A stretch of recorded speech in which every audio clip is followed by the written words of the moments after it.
educate the community on. So for those of you who aren't aware, I'm Mayor David Pileski, and so I'll be facilitating our conversation today. With me, I have our Finance Director, Tom Dahl, who will be going through some additional information. We have our panel of wonderful, knowledgeable staff on the side here, our Village Administrator, Jason Blowski, our Assistant Administrator, Brian Jonas, and our Public Works Team Director, Karen Young, and Assistant Director, Kristen Neal. Also in the back, we have some of our trustees with us tonight. So we have trustees Tom Della Penna, trustees Wayne Domke, Tom Perkowski, and Cheryl Lanisa with us tonight as well. Karen Young and Assistant Director, Kristen Neal.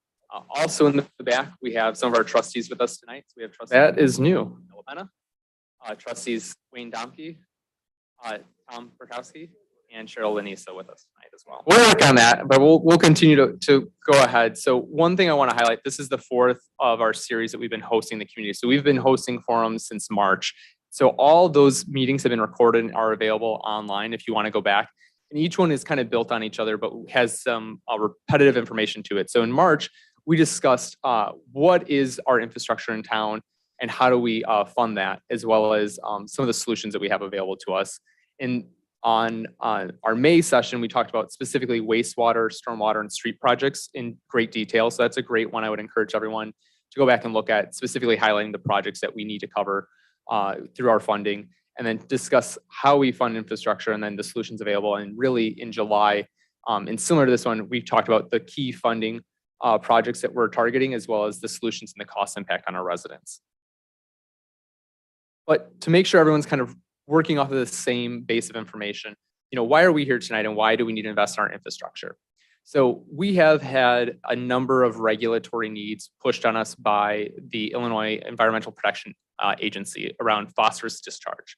So that is essentially regulating the water quality that leaves our sewage treatment plants back into the creeks and then eventually down to the Mississippi River and our other waterways. To upgrade our 2 water treatment plants, it's going to cost us to the tune of over $80 million. And we have to do that within the next 8 years. So that is going to cost us, when we think about it, we've gone out. Unfortunately, a lot of these are not eligible for grants, but we do continue to evaluate those opportunities. We've taken out some low interest or no interest loans that may or may not have a percent that can be forgiven. Our payments that we have to make on an annual basis for that is going to be $4.5 million by the time we get through this decade. The other thing that we have acknowledged is when we look at our streets, we've been funding our street program flat for the past decade or so. And if we look at the quality of our streets over the next couple of years, if we do not at least double our street funding, we're going to see a degradation of the quality of our streets. And so in order to continue to maintain our quality, we have to increase funding at least $1 million per year. But really to enhance the quality, we'd have to increase that funding to $1.5 million. In order to avoid things from being worse or making them better than they are today. And the final thing is there's additional things that come up from time to time as the federal government passes things and whatnot. We have to do things that are required of us. And it's not that we don't agree with these things, but there's no funding offered to communities like us. In the broad scheme of things, we're not considered an economically impoverished community. So a lot of these programs target other areas that don't have as much of a socioeconomic profile as us. We're not a minority community by the federal standards, so we're not a community that's kind of disinvested in from that side. So we're kind of in a gray area where we're kind of a typical middle-class town that the federal government and the state do not feel we should need assistance or help to fund these projects. So there's other things like lead service line replacement. That's been the headlines a lot. We're not in a situation like the city of Chicago or Detroit is by any means, but we do have lead service lines that we need to replace. That's going to be additional costs we're going to have over the future years, as well as a lot of stormwater improvements. That's about $30 million of projects we've identified so far. There's additional projects that we will need to cover, but stormwater is at least one of those areas where that's a hot topic right now. There's grants that we have been able to get and we are able to go after. So we're optimistic that we can find ways to not burden residents on that, but we are aware that there are other things out there that we have to address beyond just the wastewater and streets. So when we talk about funding options of what we're looking at, we're really trying to figure out how can we find an additional $6 million in revenue per year. So when we look at how do we get here, one of those we kind of talked about a lot. We've had Illinois EPA mandates that have been passed that require us to move forward. And a lot of these requirements are unfunded mandates that have no funding associated with how we're going to accomplish those. The other thing is, one thing that we've prided ourselves on as a community also has a double-edged sword to it. So we've been very conservative in our budgeting. We tried not to make sure that we were increasing things unnecessarily. So, but we also deferred maintenance at times. If we couldn't afford a project, we pushed it off in future years to do because we didn't want to overextend ourselves. The problem is you can only defer maintenance so long before it accumulates and it becomes a bigger problem for us structurally. The other thing is just historically, the town grew a whole lot in the 70s and 80s. And as a part of that, we're seeing all that infrastructure come to the end of its useful lifespan all at the same time. And so we were fine with our budget practices for maintaining what we needed to take care of prior. But now that we have a lot more aging infrastructure coming into a point where it needs to be replaced and repaired, we're now seeing that we aren't in a good balanced position to afford all of those maintenance things going forward. And then finally, something that I know I felt personally in our household, and I'm sure we all have, is just inflation. Coming out of COVID, we've had a lot of different things change in our business environment. Raw materials, labor, everything has gone up in costs. So today, that $1 million we spent on streets, it's not going as far as it used to, and we're expecting it to continue to go fewer and fewer for us as we continue to see economic pressures increase.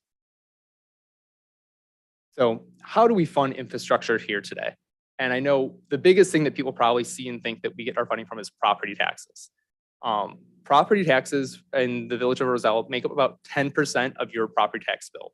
The rest goes to schools, it goes to park districts, the library, township, all independent taxing bodies that we do not oversee. We do not see that money. We don't deliver those services at all. Of the 10% of your property tax bill that we receive, it all goes to our general fund to pay for our personnel and contractual services. So that's police, that's fire, that is our snow removal, things of that nature, and the pensions that are associated with those employees. None of that goes to infrastructure. Now, when we talk about how we fund our infrastructure, it really comes from these three main areas. One is the utility tax, so like what you pay on your electric bill. We also have the capital improvement surcharge, or what we often refer to as a CIS. That's an additional fee on your water bill that goes towards just capital expenses, towards replacing water mains, sewer mains, and maintaining our sewer treatment plants. So it's a fee per 1,000 gallons of what you do. And instead of it being a fee, like you have a water rate that you pay for the water that's delivered to your house, you pay one for the water treatment of that. And then this capital improvement surcharge is a fee that just goes towards capital improvements to get you your water or to take your sewage to our treatment plants. On you. And it's assessed per 1,000 gallons that you consume. And it's just a part of your normal utility bill. And the third one is the Illinois motor fuel tax, which is something that is controlled by Springfield, but we get a share of that tax. So that is a tax you pay at the pump, and that's distributed to us based on the state allocated formula.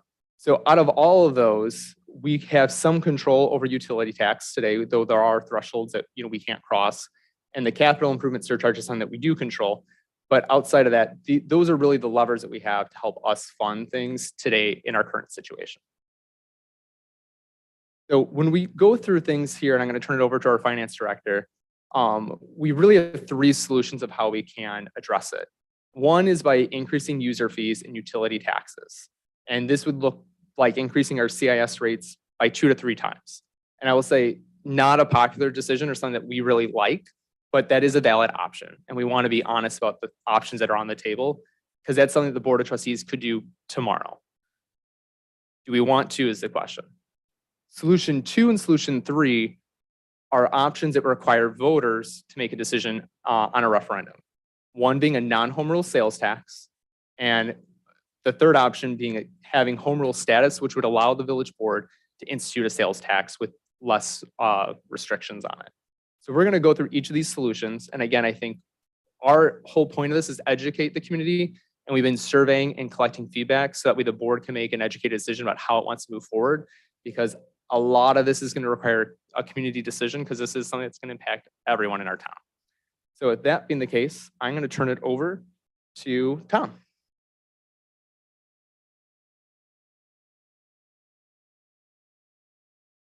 Thank you, Mayor. So to address our infrastructure funding needs, we do have, as the mayor mentioned, a few tools available right now that can provide the village with additional revenue. The capital improvement surcharge is used to fund the water sewer capital projects fund.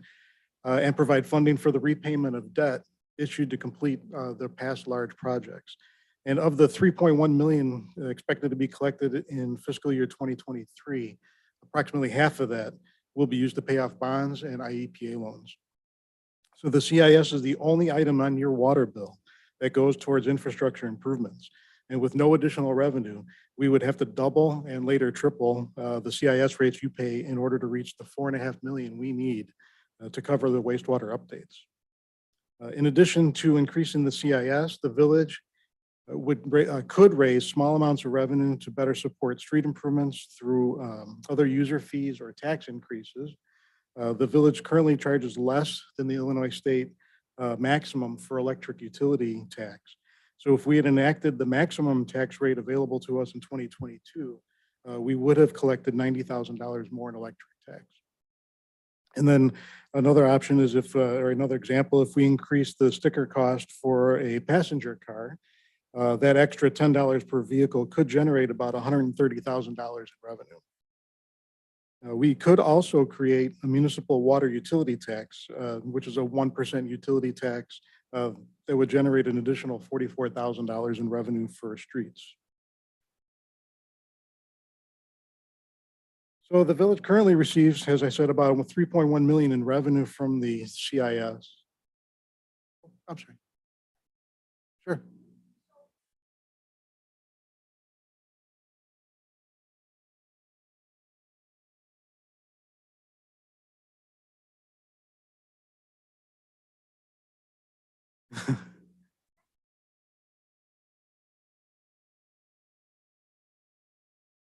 Mhm.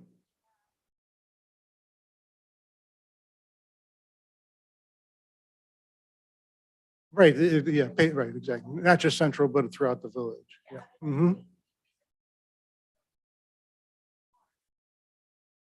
Oh, no, that was for Bartlett to get water along Central. Yeah, that was for Bartlett to get water through um, uh, the DuPage Water Commission. Thank you.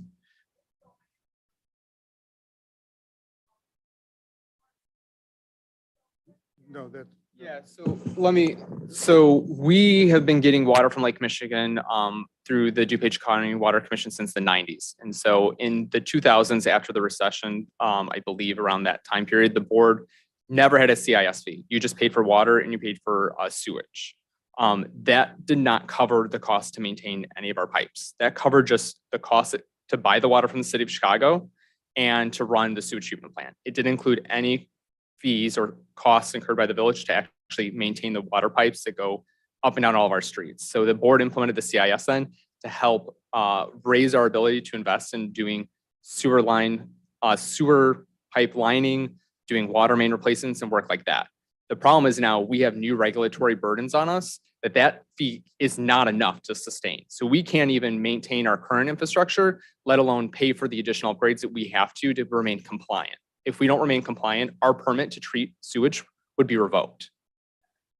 In which case, where does the sewage go, right? So you can kind of see it's a serious issue that we have to, it's not something we can just choose to not be in compliance. We have to update, but so the CSV was calculated based on maintenance of our existing infrastructure, not new regulatory burdens, which is why we're here today.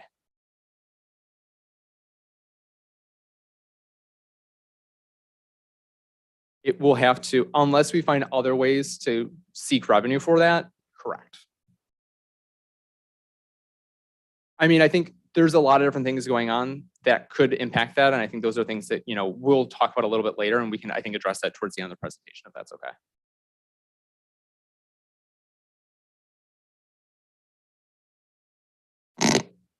When we did the analysis, we only had like 100 views.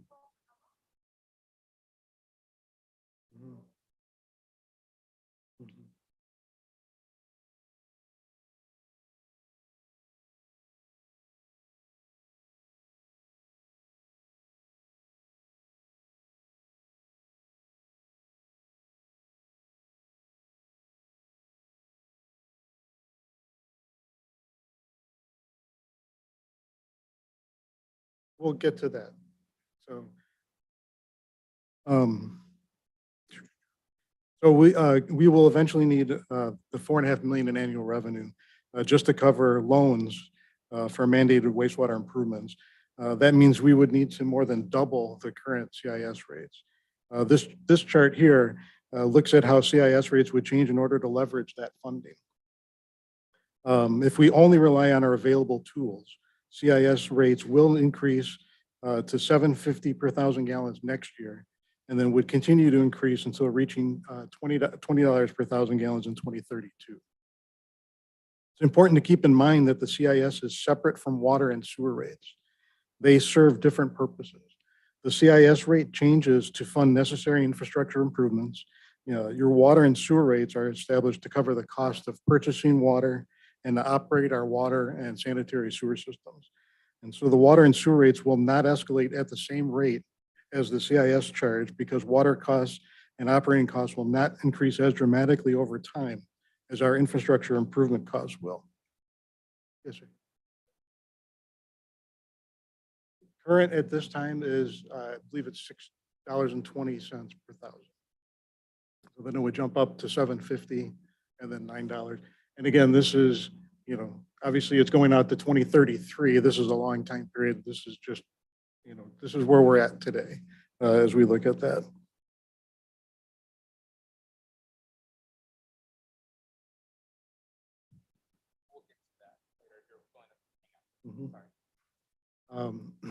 So what do these rates mean for you?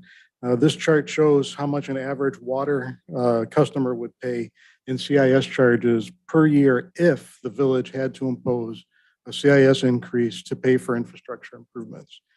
So this is showing the average use is about 4,300 gallons per month, and each column shows the total cost for 12 months of billing over time.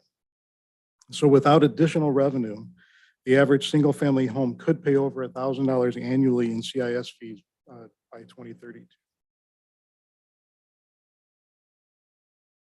So our second solution is non-home rule sales tax, and really non-home rule sales tax is one.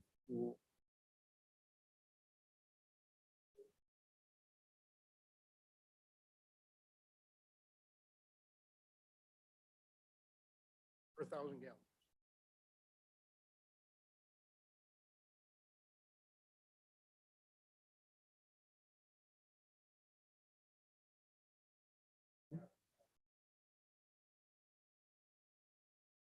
That's one solution that we're proposing. That's one solution. That's what the board can do right now is set the limit or set the rates for the next 10 years. And so this is what those are going to be because we have no possibility to increase the sales tax without a referendum. And then the next solution. Right.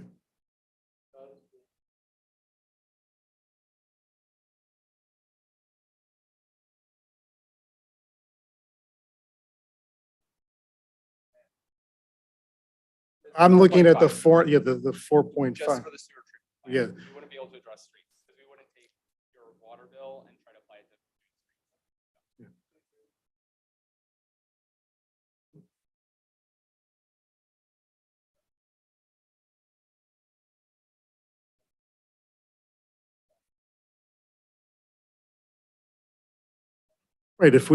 Right. Certainly, but the important thing we're trying to focus on is we have to cover the water and sewer improvements first. That's number one. If we continue with the way that we're redoing the streets, we can do that. It would be great if we can get another $1.5 million to do the streets the way that to keep them at the level that we would like to keep them at. But the focus is really on that $4.5 million that we need to cover those loans. That's the main focus of this. The $1.5 million, yes, we would have to find a way to plug that $1.5 million. But for solution one, that's getting this done, is getting the $4.5 million for water and sewer.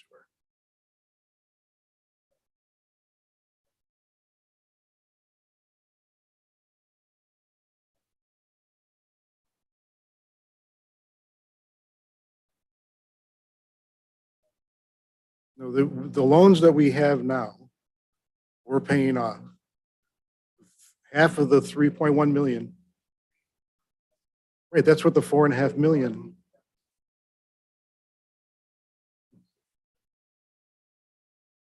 That's the 4.5 million that we're talking about. So there's a lot of questions. I think it's going to be helpful if we can step Mhm. through all the information because it builds on each other, and then I think it'll be helpful for us to take questions at the end. I think it's a really good conversation we're having, but I want to make sure everyone's on the same. If that's okay. So adopting the non-home rules. Can we take your question at the end? Is that okay?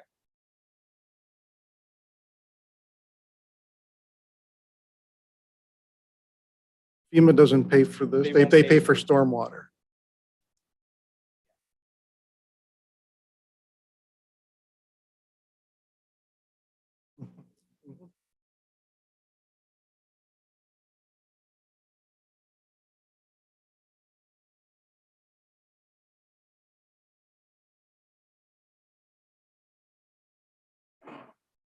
FEMA will help with stormwater issues that we have in the community. So that 30 million we talked about earlier, FEMA might be a source of money for that, but when it comes to FEMA won't be able to. They're not interested in helping us with that, and they don't have our new program.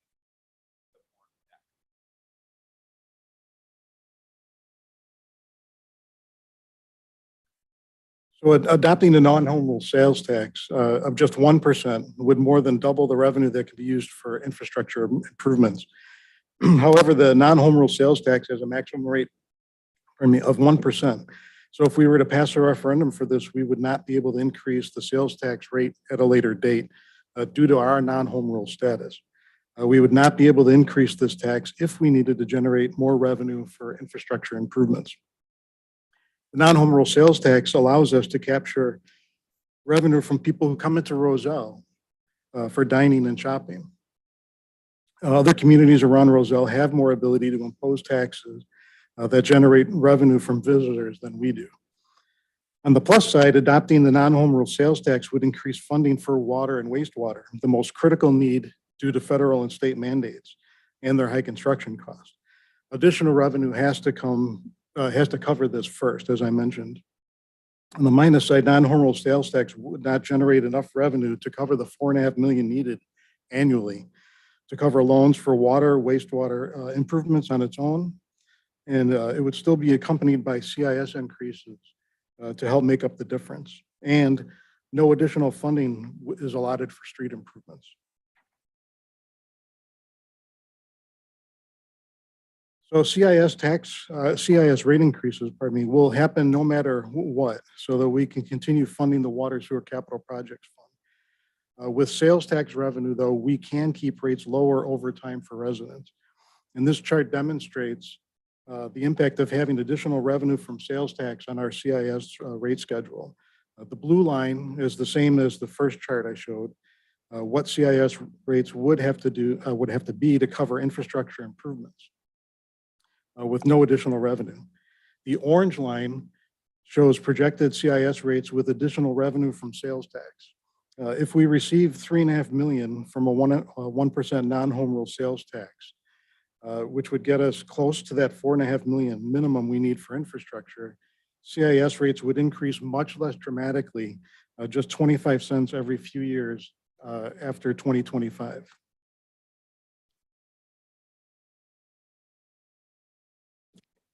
So what would these rates mean for you on your water bill? This chart shows how much the average water customer could pay in CIS fees per year if the village had additional revenue for infrastructure funding. And then when we compare the average CIS cost per year with additional revenue, as marked in orange, to the average CIS cost per year without additional revenue, as marked in blue, here you can see clearly how having additional revenues to support infrastructure affects your bottom line. When the village is able to leverage more revenue from visitors to our community, it reduces the burden on Roselle residents. So solution 3 is home rule. Another way we can increase revenue for infrastructure from visitors to our community would be through adopting home rule status.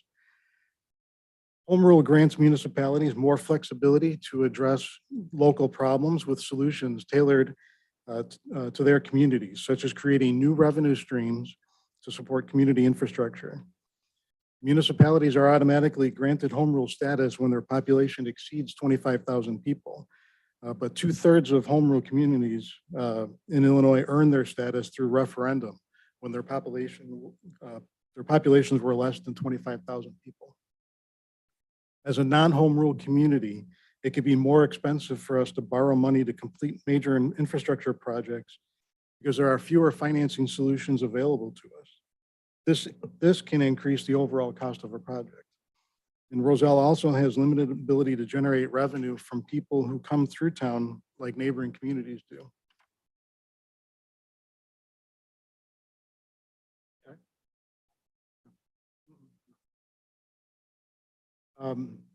This slide here gives you an idea of the kind of tools we would have available if we were to gain home rule status.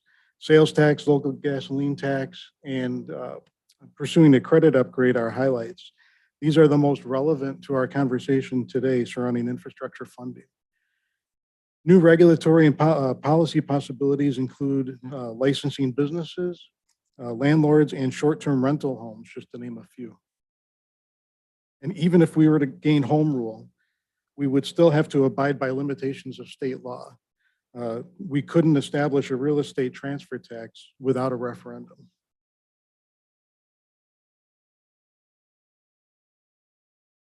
So,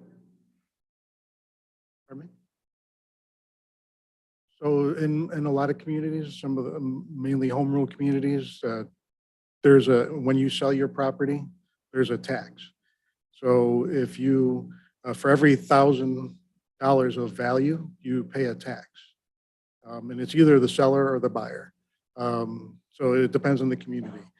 So that you get a sticker that goes on the sale document that gets recorded at the county, and you pay a tax on that. We don't have that. The Village of Roselle does not have that. Yeah, yeah. But the point being that even if we wanted to do that, if the village got home rule, even if we wanted to do a real estate transfer tax, we'd still have to go to the voters and say, do you want to do this? We couldn't just enact that. So you get powers, but you don't get a lot, we can't go past state law. 2/3 of the 221 home rule municipalities in Illinois gained their status through referendum. And in our area, and we've got the map there showing everybody, most of Roselle's neighbors are home rule and earn their status by population. Now, Bloomingdale is the exception. They went out for referendum in 1996 to provide financing to acquire what is now the Bloomingdale Golf Club to preserve it for open space. Itasca and Wooddale are non-home rule because they're under 25,000. But Itasca does have a non-home rule sales tax, which is one of the solutions we are considering for Roselle.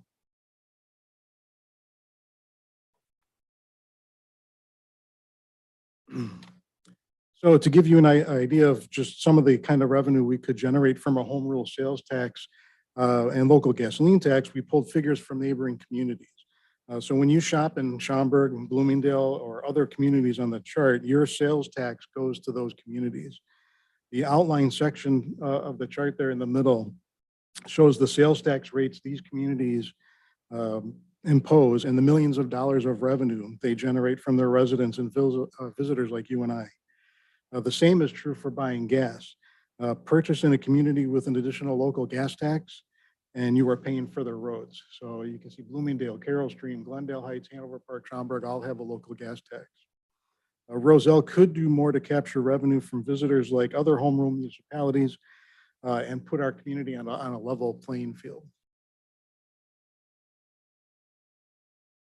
And then here's an example of what the board could do, if we were to get home rule. It's showing 1.5% sales tax and a 3 cents per gallon local gasoline tax. These two taxes would generate the amount of revenue we need for infrastructure improvements. Because a 1.5% sales tax would generate more than the $4.5 million needed for wastewater improvements, the additional funds could be reallocated to other areas of infrastructure. So in this scenario that we're showing, we'd gain an additional $750,000 for street improvements. And if you combine that $750,000 of surplus from sales tax with 300,000 earned from a 3 cent per gallon local gasoline tax, and we'll get over $1 million for additional street funding than we have today. So this would allow us to improve more streets per year and preserve our overall pavement condition. And what's the real impact? So filling a 15-gallon tank would generate about 54 cents towards streets. And spending $100 on the qualifying expenses would generate $1.50 towards infrastructure. So now that we've gone over each of the potential funding solutions, I'll turn the microphone back over to Mayor Pileski. So he's got some frequently asked questions to go over. I don't think this will take us too long, and I'm really glad you guys have a lot of questions. It's a lot more valuable for you guys, and it's a lot more impactful. That's the whole reason we want to have dialogue with everyone. So when we think about home rule and whatnot, there's a lot of conceptions out there, and I think there's a stronger local voice that gets applied. Instead of having certain powers or authority given to the state to make decisions for us, you're going to have people that are your neighbors able and empowered to make more localized decisions to help make Roselle stronger at the end of the day. You can find me any day here at Village Hall. You can see me walk on the streets. You can see your trustees at events and whatnot. You can find us a lot easier than you can your state rep or the governor, frankly, for that matter. And so there is a lot of accountability that's associated with that. We're all elected. You can just as easily not elect us and find other people that you want to elect that you would trust more with this authority and power. We meet here twice a month. You can come speak to your board, have your opinion heard much more easily at a village level than you do at a state level. The other thing that shocks people a lot, and we haven't talked about property taxes at all in this, because property taxes is not the solution, and it's not something that we're interested in utilizing because we understand and hear the feedback that that is a burden on people.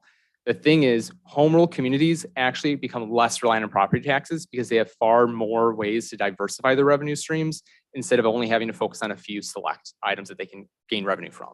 Roselle has done an incredible job, I think, over its 100 years of not leveraging a lot of different tools at its disposal, but we've kind of hit the thresholds of where things need to change dramatically, or we're gonna have to have a dramatic cutback in services to account for that.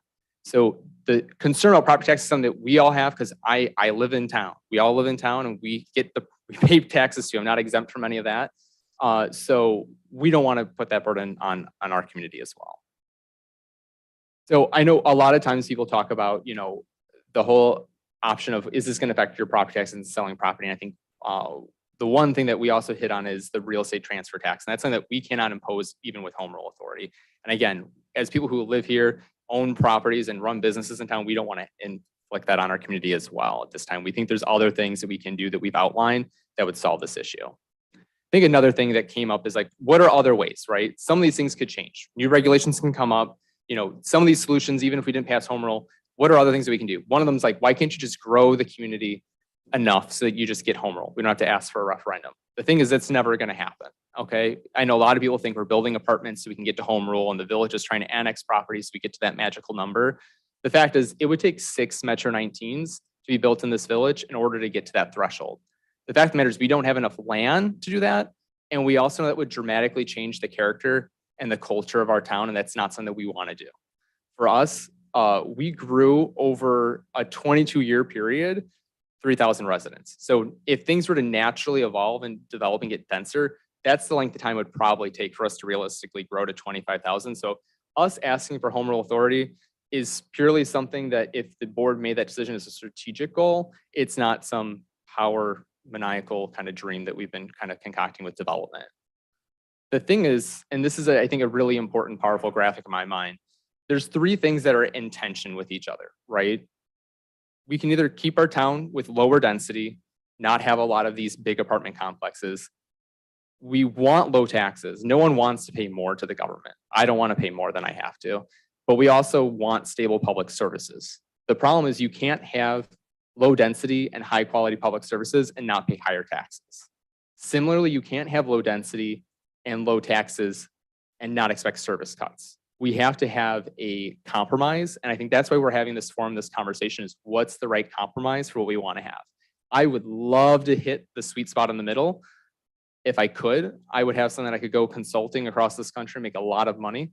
But I think the goal is let's try to do our best to figure out what's the right fit for Roselle as far as a solution, but also something that's not going to just solve this issue, but help set us up for success down the road and on a more stable trajectory.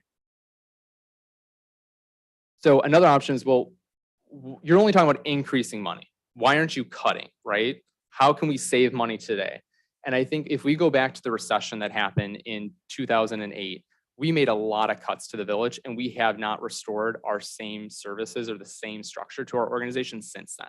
We've been running a very lean organization, and we've only strategically added to departments like police, like our public safety units, areas like economic development that we know we can get a return on. And we have not added a lot of the services like brush pickup and other things that residents used to enjoy prior to save on costs. So if we wanted to save $4 million, that would mean a reduction of 20% across the board. 20% of services in our police department, our fire, in our ability to continue to maintain our streets and whatnot. So there's a lot of things that would create turmoil that we know that that's not something that would be a positive thing. The other question is then, well, why can't we just increase and grow the village enough, grow our economy so that we can pay for it through our existing revenue streams? So to put that into perspective, the way that we get our sales tax today, and we don't have a village sales tax, we just get a share from the state, okay? Every community gets a share of a sales tax through the state that is decided by Springfield. We would need to have $800 million in additional sales in our village today. So that's the equivalent of 11 Walmarts coming to town, which is obviously a outrageous notion to apply, but just to give it some scale and understanding that that's something that the village just cannot grow the way that it is today to meet that kind of demand. Now, I will say I'm very proud and happy that we've been working to grow our economy. We've done different things like having a cannabis dispensary open up on Lake Street. We've continued to support businesses and have new ones like Mangy Dog open up on Main Street just this past week. The thing is, those things, while they are helpful, those pretty much start to cover our increase in inflation costs, if you think about it. So when we're seeing our costs go up across the board, we're pretty much growing to meet and slightly exceed those increased costs of services we have. So to really catch up and to pay for all this, we're talking about a dramatic change in the scope of our town. So when we compare the costs between these three options, and obviously we boiled down to three different things. I think we're going to get into a really exciting conversation here where there could be bits and pieces that you could cobble together, and there's maybe different things that you could do to help hit the goals that we had. But really today, option one is purely something the village can exercise today without engaging the residents. The board can make those decisions here in a democratic process, give notice to the community and vote on those and implement them immediately with a 100% guarantee. But we also know that comes at a steep cost and burden to our residents and to our businesses. We don't want to make Roselle an unaffordable place to live because that also impacts our quality of life. A non-home rule sales tax definitely would help us get on a better solid trajectory. And this is something that Itasca has done. They have a 0.75% non-home rule sales tax that they utilize and is helping them stabilize some of their needs and investment. They've also had to make a dramatic increase in their sewer fees. However, non-home rule sales tax does have its limitation. And as we saw, based on what we have today, as far as our businesses, it wouldn't generate all the money that we need. So we'd likely have to still do some user fee increases for residents and businesses. But it gives you some balance and compromise there. It's not one extreme or the other. It's kind of a blend of the two. Home rule status, on the other hand, allows us to take care of this challenge today, but gives us more flexibility in the long run. The board can dynamically change and update the sales tax based on needs and changes out there. And we can also apply other things out there like a gas tax and evaluate other opportunities out there that would reduce our need to continue to increase property taxes, reduce our need to have things like vehicle stickers. Vehicle stickers are a great example because that's something that we can do. And it's purely a way because we don't have a gas tax. So we have to collect money somehow. So we have a vehicle sticker. If we go back to that map, every one of those home rule communities, the reason they don't have a vehicle sticker is because you're paying for it for them. I'm guilty of it. I go to Costco gas. I love it. But I'm paying for Bloomingdale and Schaumburg's vehicle sticker. So allowing us to tax the things that people use that impact our roads helps us. Now, one thing that was brought up is electric vehicles. One thing we could easily do is continue to maintain a vehicle sticker purely for electric cars, so that way everyone's paying their fair share towards road infrastructure going forward as a way to kind of equalize the benefits there. But home rule gives us more tools beyond just funding and infrastructure. It would give us some more regulatory freedom to make rules that are fit for Roselle. Things like the safe, I'm trying to think, the apartment, what is it called? Crime-free housing, thank you so much. So that's a regulation that would require background checks for anyone that's gonna be renting a property or an apartment in the village, having those on file, and we would have the right to inspect and certify apartments. So today, we don't have a lot of authority to regulate and to see what's going on in those kinds of situations. It would give us the ability to regulate short-term rentals. It would give us a lot more authority to license businesses. So if someone's out of compliance, they're not actually creating a safe environment, we can shut them down to make sure that residents aren't being taken advantage of. So it gives us a lot of tools to help make Roselle a more economically vibrant place. Emily, who designed it, will be happy to hear that. Thank you. So we've boiled this down. I know a lot of people have seen this, and we continue to update it as we get new information and whatnot. But this is a good summary, I think, of all the information that we've kind of gone through over the course of this presentation and whatnot. So, and I know it's available in your packet, but user fees would help us address some of the water, but to the point that was made earlier, we're gonna have to find some other ways to make up that gap. It helps us get over the hump today, but we would have to find other solutions or increase the water rates even more than we're projecting in order to address that. And we would be able to find some support for streets through increasing utility tax and vehicle stickers.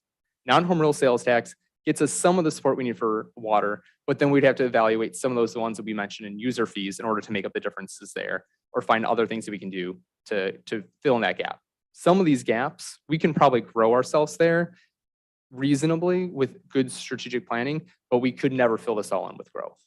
And home rule status would allow us the option to fully fund this by implementing a sales tax at the right level and support the majority of the street funding that we need to do, and allow us to continue to find other opportunities to grow the economy and find other means of borrowing at a lower rate overall. So I know there's a lot of questions. I hoped I hit some of the ones that are going up, but I know there's gonna be a lot of other specific questions. So I appreciate everyone's patience. So we've got a lot of experts in the room to help address it. So we'll open up for any questions that you guys have. So sir, do you wanna, I know you had a couple earlier, so did you wanna start with any of yours?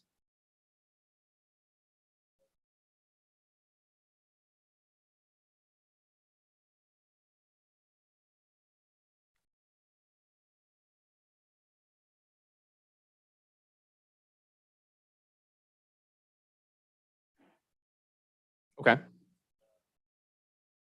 Yeah, I know which one you're talking about. Let me just get to it, but.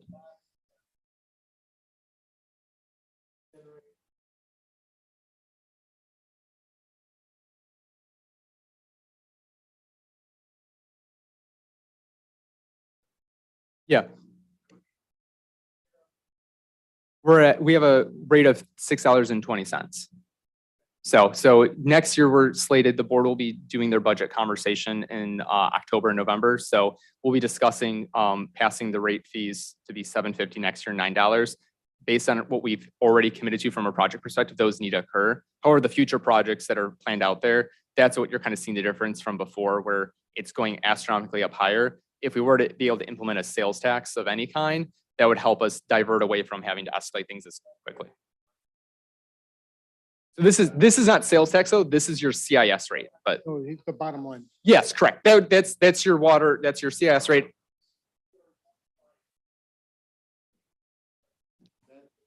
Correct. Yes.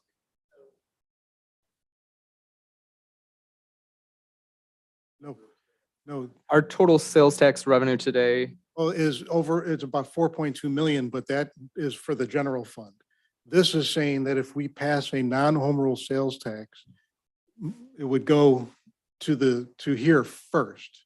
3.5 million would be allocated. 3.5 million would be allocated of that 1%, Yes. right? Because that's what it would equal, and that would be what we would be putting towards that.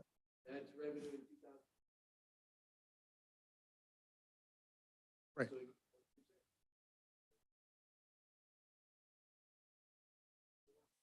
So what we're saying is the economy is growing at about a 4% rate. So and we are pretty conservative, but we see our sales tax revenue based on what's going on. Businesses continue to do better. We have some very large businesses like BOS, Electroflex, others. We do get sales tax from those businesses. So our industrial park is actually a really good place for us. It's based on our businesses growing at a rate of 4%. So the tax is staying at 1%. It's based on us continuing to grow and continue to have our economy increasing at a rate that would continue to grow the sales tax with a flat. Right, because, yeah, because that's the 1% and that's the max we could go. So that would never increase unless state law changed. So the 4%, as David said, is just an increase every year because of the economy.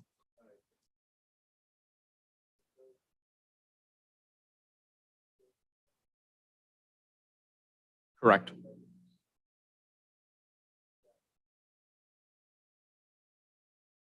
Publicly reported information. Public information.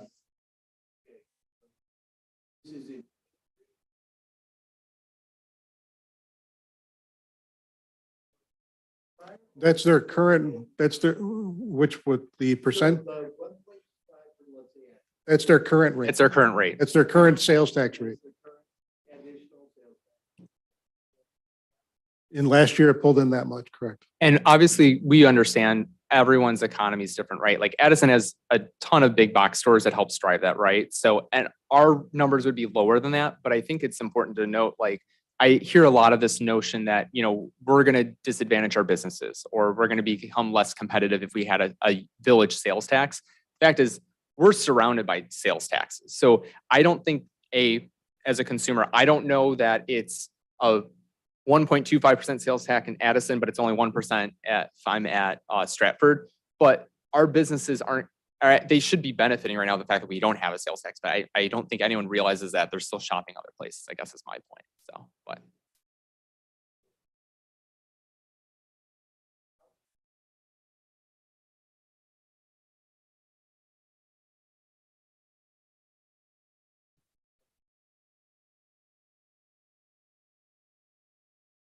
The 3.5 million. Yeah, 1% should generate 3.5 million based on our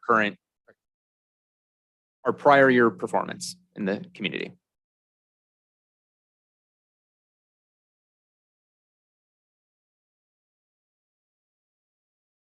Yep.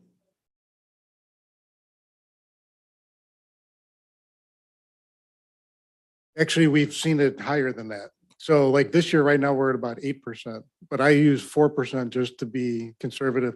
And I don't want to be, oh yeah, it's going to be 10% every year. And I think that goes back to our history. Like, I think there's nothing wrong with budgeting conservatively. I think it can be a great asset and a great strength for our community. And so that's where we're very conservative in our projections.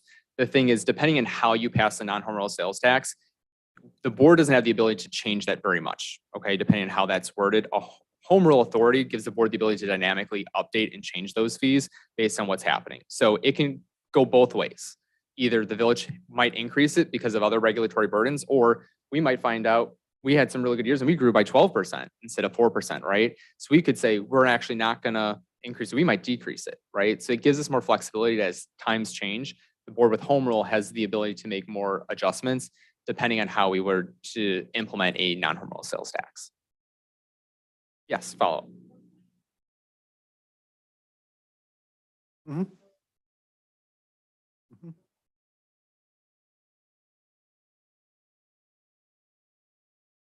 So if we do the general fund is actually healthy enough. We're only talking about putting it towards water and sewer and the streets. So if we did the non-home rule, that's the 1%. So the 3.5 million would go just towards the water, wastewater, the capital projects fund. If we did the 1.5 under home rule, it would be over $5 million.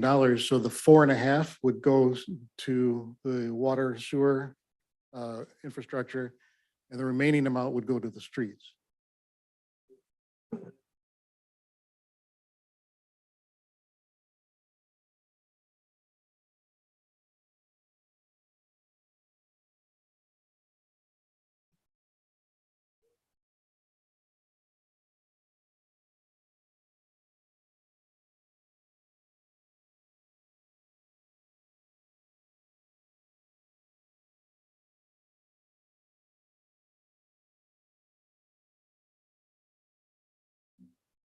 So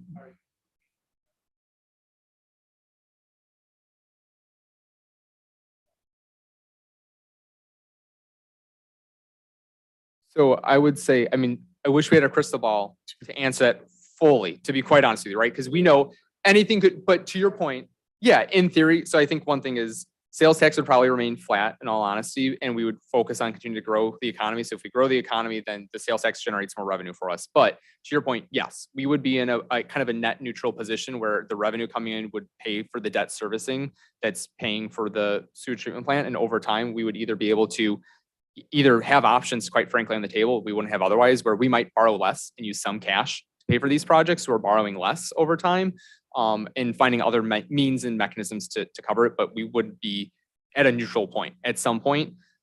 It's hard to know what would happen, but once it's paid off, you'd hope either we could reduce it, invest it in another project, or the more likely option is there's a new regulatory burden that's been put on us, and now we have the funds to at least pay for that.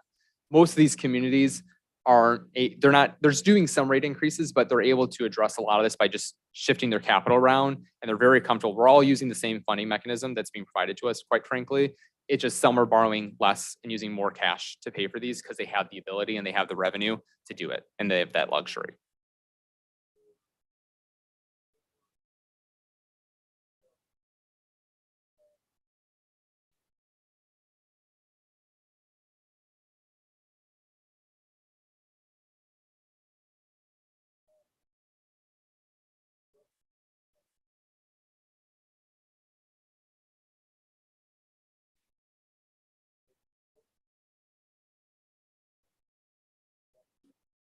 So the only issue is today we can only increase property tax based on the PTEL limit, which is tied to inflation in the economy. The ceiling for that is 5%. We've only hit that once, and I bet you can all guess it was this past year.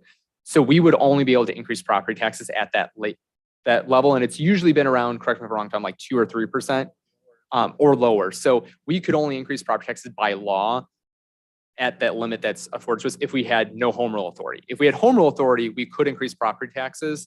And I don't think we've ran those numbers yet because that's been something from the board's direction perspective they didn't want to look at, but that's something we could certainly probably crunch the numbers on. I don't know if you have anything off the top of your head. No, I don't. But again, we don't put property tax towards water. It is an enterprise fund that is only by user fees. So even if we did, it would go to streets. It wouldn't go to any of the water that we're talking about. Sure.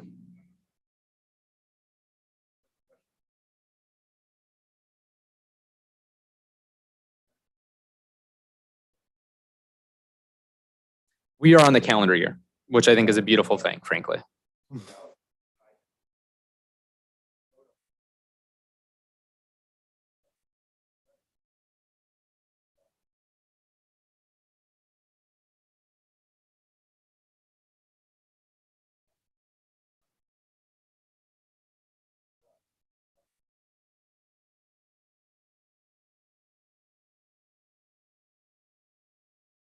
Great question. So if we were to, so the first election's March of next year because it's a presidential primary. Assuming it did pass by a majority vote of the community, we could implement a gas tax almost immediately that would go into effect for July based on the state's fiscal calendar because they run in a different way like everything else. A new sales tax wouldn't be able to be implemented until January of the following year. So that would go into effect for January of 2025. If it were to fail, home rule is regulated very much by the state. So if we went to referendum and failed, we'd have to wait 23 months to ask the community again. What we would likely do in that scenario is in the November election, we could put a non-home rule sales tax on the ballot and still have a sales tax effective for January of 2025.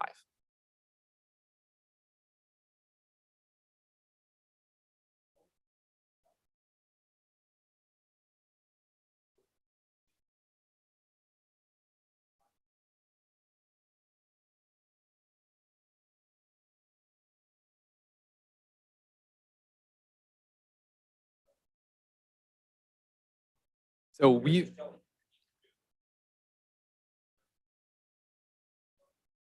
I'm going to look to my staff to make sure I don't botch this, but I think a lot of this comes from the Federal Clean Waters Act that was passed in the 80s that gives a lot of broad reaching authority to the Environmental Protection Agency. And because the Illinois Environmental Protection Agency is a part of that broader organization, they have by federal law the ability to regulate all of our natural bodies of water. And since our sewage treatment plants discharge into those, they can pass whatever regulations on us that they want to, and we have to kind of take it. Now, to your point, I don't like that. And I don't like being pushed around and being told that you have to figure out how you're going to make this happen. So we've been meeting with all of our state legislators. We've gone down and met with, the governor and other people as well. And we highlight these things that are a huge pressure on us to try to find solutions, whether that's funding us. If I can get money in another area, that can mean I can take money and use it for this, right? So we're trying to be creative and trying to figure it out. Now, I think the good news, bad news is while the state has found maybe some newfound stability in this moment, they're not really sharing. So we're continuing to fight with other communities and see what's going on. But I'll be quite honest with you, it'd be a lot easier if every mayor in DuPage County felt this pain the same way as us. But going back to that other slide, a lot of these other communities, they have a means of paying for it. They don't like it, but they're not in the same position that Roselle is in. Itasca is probably the closest to our situation, but they at least have some sales tax revenue. So a lot of the other communities feel that they can swallow this bitter pill. So I think a lot of the conversations we're having, it's kind of falling on deaf ears because we're almost a person in this room by ourselves kind of fighting this fight. So, but it's a,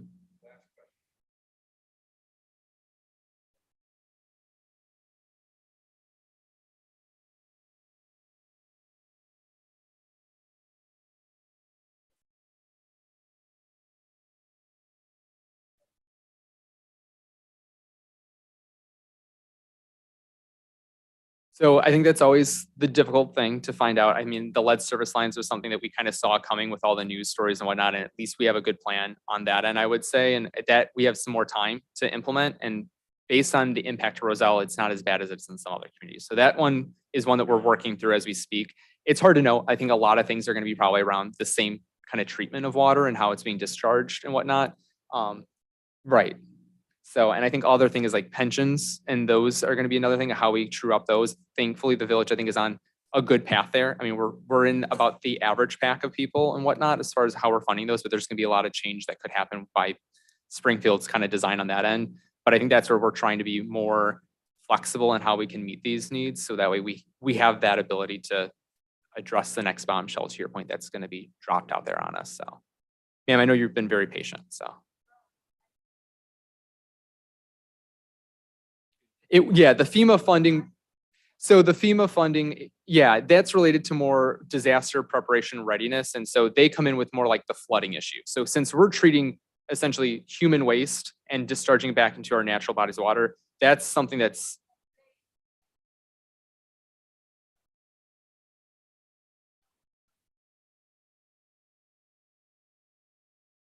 Mhm. Ye-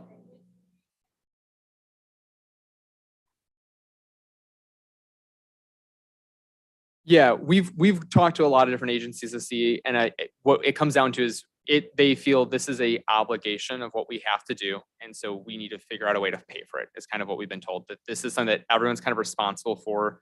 If you have a treatment plant, now some communities don't have a treatment plant; they're part of a sanitary treatment district. So like Cook County has a massive one, the MWRD. There's people elected to that board and whatnot. So, but that's kind of a core. It's almost be like us getting grant to pay for policing. They say, well, that's part of your core responsibilities. Oh, true. Fair enough. Mhm.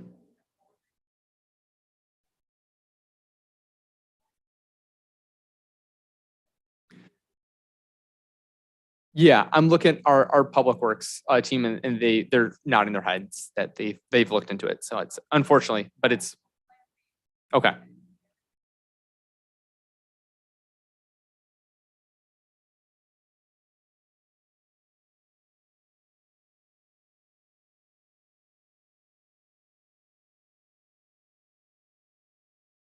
So we've been discussing options. I think the one thing is we've applied for a lot of grants. I think a lot of them, the criteria, again, going to the beginning part a little bit. We don't, as a community, we're not impoverished. Our average median income doesn't meet a lot of federal grant programs out there. We're also not a majority minority community in any regard there, that we can't qualify for certain funding options that way. So we kind of fall in this gray area where we have a need, but we're seen or deemed as an agency that you guys are of means enough that you can figure out a way to pay for it yourself. With that being said, we've pivoted to see there's more project specific grants that are available that aren't kind of need based, right? If you think about, Yeah, we've worked it. So what we've done though is we've looked at other things to see if we can find other opportunities to find funding. So over the last year, we've received an enormous amount of grants for different projects. So we've received a couple of $1,000s from the state. Now we're talking thousands, right? I got $750,000 in various grants allocated to things like streets, sidewalks, things like that. That's not a consistent funding stream for things like what we need to do. And it's also a fraction of a percent of what we need. We've found other areas where we know there's projects that would be nice to have, but we know we're not going to allocate our money towards. And we've been good about targeting those, like a pedestrian bridge. We were able to get an IDOT grant that was over almost $3 million for that. Now, would we put our money towards that today, given our situation? Absolutely not. But if someone else is going to pay for it, that's a great asset for our community. So we're trying to pivot and use grants because we're not going to win a grant for this. Can we use grant money to help us continue to do things that's going to make Roselle better, continue to attract businesses and make them more successful? So we don't have to spend as much of our money investing on those resources while we have to tackle these pretty big projects in the future. One thing we are talking about though, we've been on the grant side that's a little bit more difficult. We've been talking and we're discussing or kind of exploring, do we need to get a lobbyist? Because at the end of the day, a lot of this money is getting written into bills by legislators at the federal and the state level. So Raj has been very fortunate to get us some money. So we got $600,000, $750,000, sorry, even more, for us to help us with some stormwater relief in the Four Seasons detention area. We've also are working on some money from Raja for next year as well for a project. So that's not done yet. So keep us in your thoughts as we get through this budget showdown. But again, these are you can get a line item allocated to you. We're having trouble getting the money from the state. So we've been told we get money, but then they don't release the funds to us. So those funding streams are kind of not consistent or reliable enough to solve the hole that we have to address, but we're going to continue to evaluate those and find those.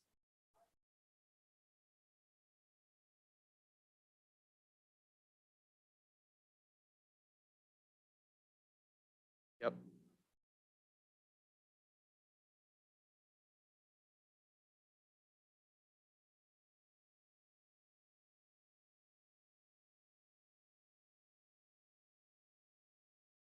Yeah. I love it. Well, and I think that's the thing is like, part of this is to educate the residents here. And we want you to bring this back to your neighbors and make sure that they're looking at our videos, they're asking questions so that way we can make an informed decision. But the thing is, another big thing is advocating and talking to our legislators, right? Letting them know this is a serious issue and it impacts you and whatever way that is. So that way they understand that it's not just me and our staff and our trustees coming to them and telling them there's this problem here. This is something that's impacting our residents, and we need them to take it seriously and help find ways to either find us funding or find ways to kind of temper some of these regulations and give us more time to come into compliance with them. So I think that's a really important part. Sir.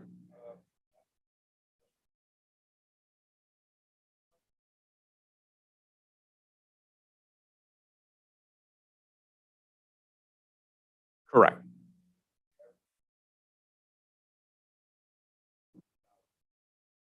Correct.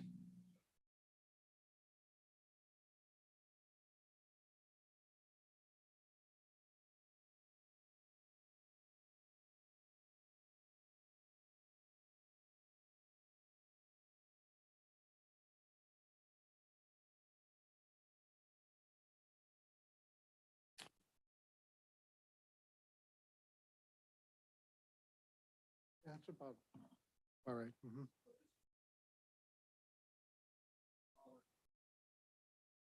Mhm.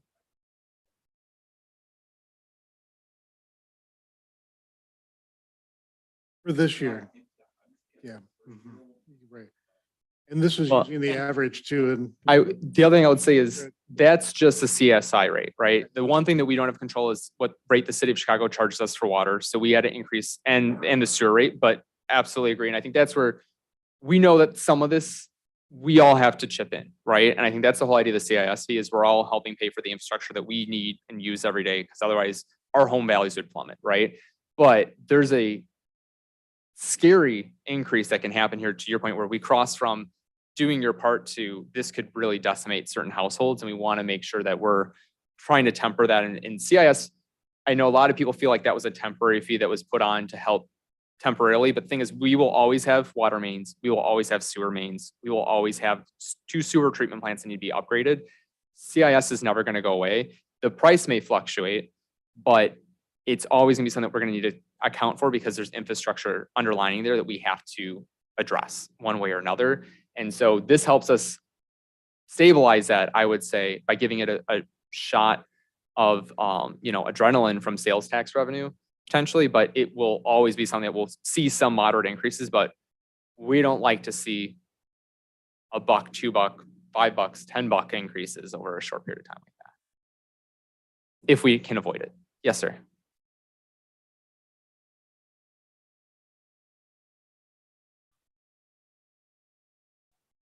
Mm-hmm.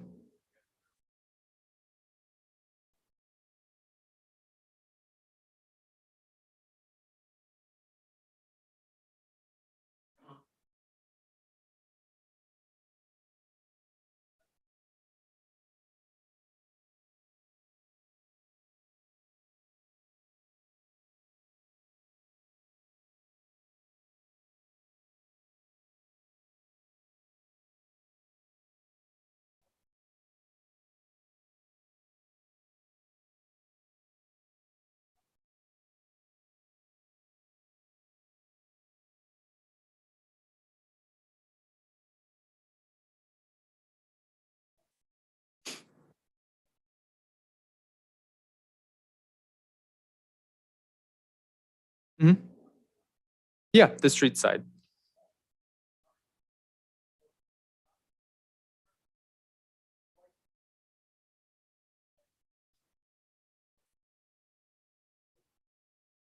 So yeah, it's a fantastic question. So I'm going to start with streets and I'm going to get to sidewalks. So bear with me for a moment. So when it comes to streets, what we do is we traditionally do a pavement assessment study on a set schedule. So we're talking about doing that again next year. And that allows us to literally go over every street in the town, do not only a surface analysis, but a substrate analysis using radar technology to understand and prioritize, okay, which streets, not just in visual appearances, but which streets have a structural issue that could become a real cost burden to us and address them in a priority order. So that way, when it comes to streets, we're addressing it from that way. Another thing that we do from a street side is we kind of evaluate and make sure what is the necessary upkeep for that. So I know a lot of people have different feelings about it. Some have curb and gutters, some have culverts, some have ribbons on the side, but we try to make sure that we're not upgrading things because something's just prettier, which I totally understand and respect people's opinion on that, but trying to make sure what's the most cost-effective way and the safest way to maintain that street.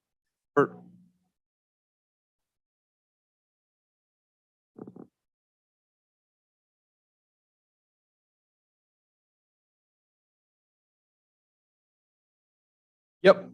We've been able to get some federal dollars for certain projects, but not for a ton. But when it comes to the sidewalk side of things, we also evaluate our sidewalks.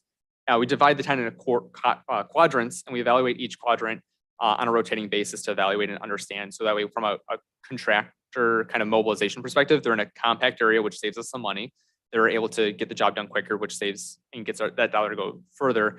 But then we're making sure that we're doing things on a basis that makes sense. And to your point, the issue with the asphalt. So one that was brought up by certain neighbors in that area that were concerned about it from a trip hazard. And there's certain things we have to abide specifically to sidewalks when it comes to ADA. So the American Accessibility Act, in terms of the grading of that, the trip hazard and the ease of entry from it and whatnot. And so specifically in that area, I believe what we have an issue with is the sidewalk, the way it is and how it's configured right now, it would not meet ADA requirements today. And so to comply with the federal laws out there, we have to replace it with a concrete sidewalk, essentially.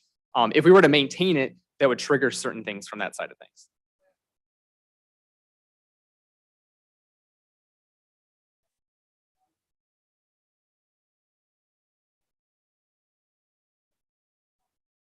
By legal definition, there's, yeah.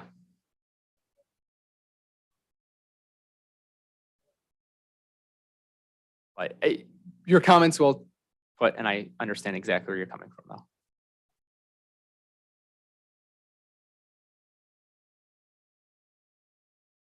Thank you so much. And the park district, to your point, one thing I will just highlight for them, that's part, and I'm sure most people understand that, but for those at home, park district is a completely independent body. So we don't have anything to do with the Turner Park project. So thank your park commissioners, because it's going to be an exciting project when it's done.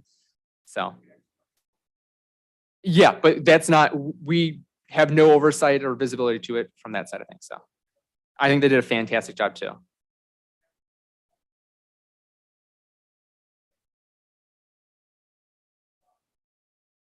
New one coming soon, I think. So, well, I'll see you there June 1st for the ribbon cutting there. So, but any other questions from the audience here tonight?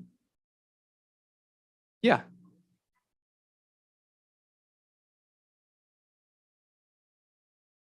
So that's a great question. So we have two treatment plants. We have the Devlin treatment plant that's on, no, sorry. Devlin's over here by District 12 off of Rush Street, and we have the Boderman plant on Central Avenue. So the Boderman plant was built in the 90s, and that has a lot of capacity. And if you look around it, there's a lot of land, so we have a lot of opportunity to expand that as we need to. But for as it stands right now, we're in a good shape there. The Devlin treatment plant, which is an original fixture of the community, it was built in the 20s, okay, which is kind of incredible that something from 1920 is still able to deal with the things that we're doing today in terms of technology and chemicals and stuff like that. But you're absolutely right. We're hitting a point where that treatment plant is at its capacity. And so as a part of this, not only are we upgrading the way we treat water and make sure that we're discharging things correctly, we're expanding capacity there because of all the growth that's happened here. We could not take on another large development without that plant expanding today. So when we talk about growing our businesses and our economy, actually or water treatment's going to become a hindrance to us actually being able to grow and accept and welcome new businesses to our town in the short term if we don't take action. Yes, it's all included in that cost. And we did look at, because I know it sounds silly, why does Roselle have two treatment plants? I think everyone here wishes they knew why. It would be more costly to convert everything to one treatment plant and consolidate there and treat it as opposed to keeping our two treatment plant model system that we have. So it's a number of different things from an engineering perspective, the land topography and things of that nature that it just become cost prohibitive, at least for now. Not saying that won't become a reality down the road, but that's one thing that Addison is actually doing as a part of theirs. Because the way they're set up, they can actually consolidate. So Addison's actually going to be paying over 135 million to do their water treatment plant upgrades. So just to put in perspective. So that is stuff that we've kind of evaluated, but this is based on today's technology and what we can do today. This is the most cost-effective way to not only make sure we're set up for the long term and not have to come back and do something in another 10 years, but make sure we're meeting the needs of potential growth over the future. Nope. Sir, did you have a question?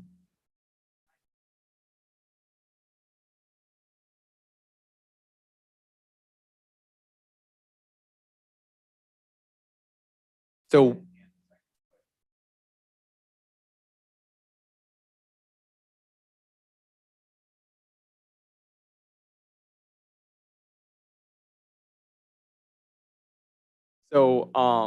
as far as the treatment plant upgrades go, we are on a schedule that has to start and has actually already started. So we've already taken out loans. We've done things that we could do with our current revenue streams. And so we will be, the reason we're having these conversations because we're getting to that point where we have to take action to pay for what needs to happen going forward.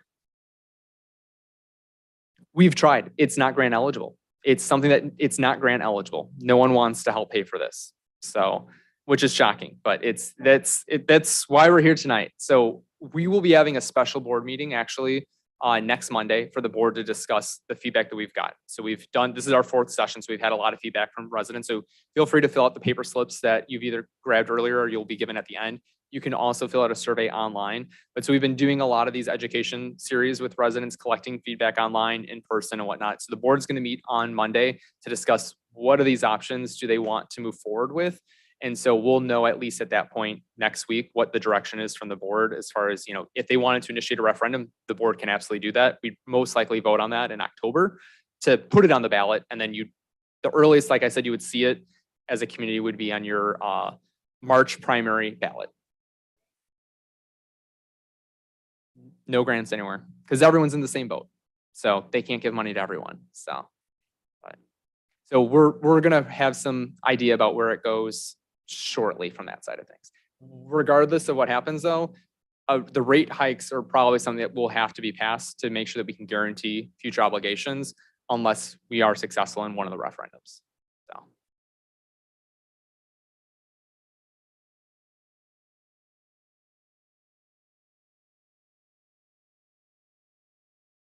Correct. So it would be, depending on the solution, it either goes to pay off the debt servicing or depending on if we did home rule, that might allow some opportunity to pay cash for some things and reduce borrowing overall. So depending on the solution and where we end up landing, that would kind of dictate what we did there.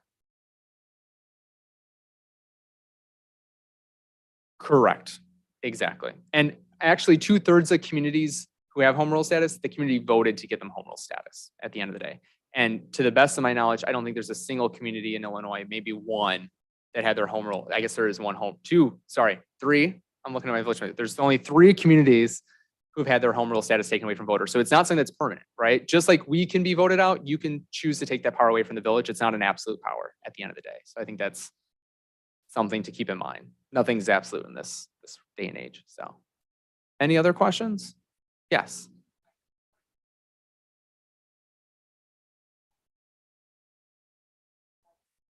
Mhm. Correct. Mhm.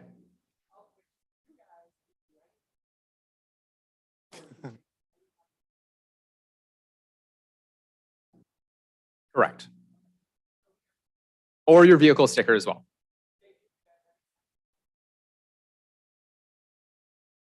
Correct.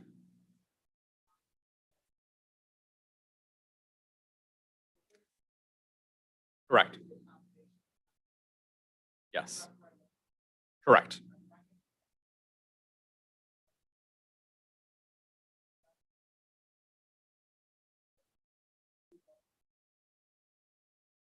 Correct. Exactly. You summarize that very beautifully. Nailed it. Yeah. It's funny you say that because I think our number one fan in these meetings are accountants and small business owners, which Yeah. means they know what they're talking about. So.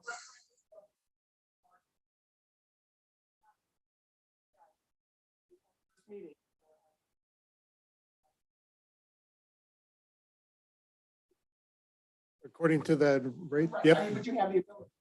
Yes, correct. Mhm. Right. Absolutely. Public safety open house will be at the fires, actually right outside here. So outside of Village Hall, the fire station and the police department, and that will be Sunday from 11 to 3. And you can meet our new fire dog, Ember. So.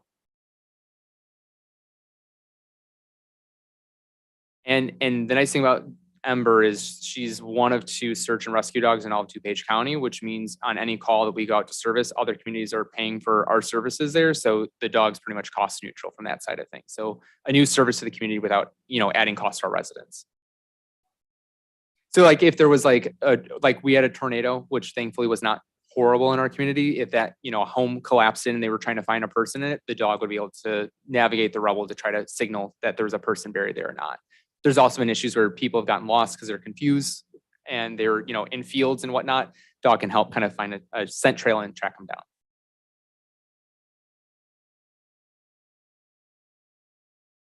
Oh, Academy.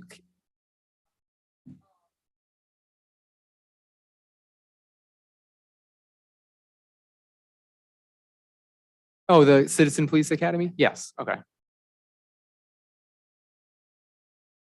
Yep. We don't have a police dog yet, but I think that's also one where a lot of communities have a police dog. So we don't need to have a service in Roselle that we can borrow other services when we need it versus search and rescue is a very unique niche thing that we evaluated and felt that it was a good investment for not only our community, but to help our surrounding communities as well. So.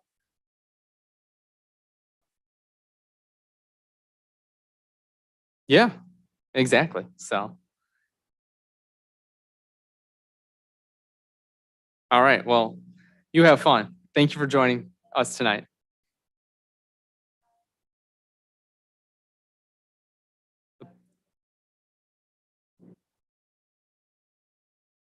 You just tell them the party was at Village Hall tonight. So.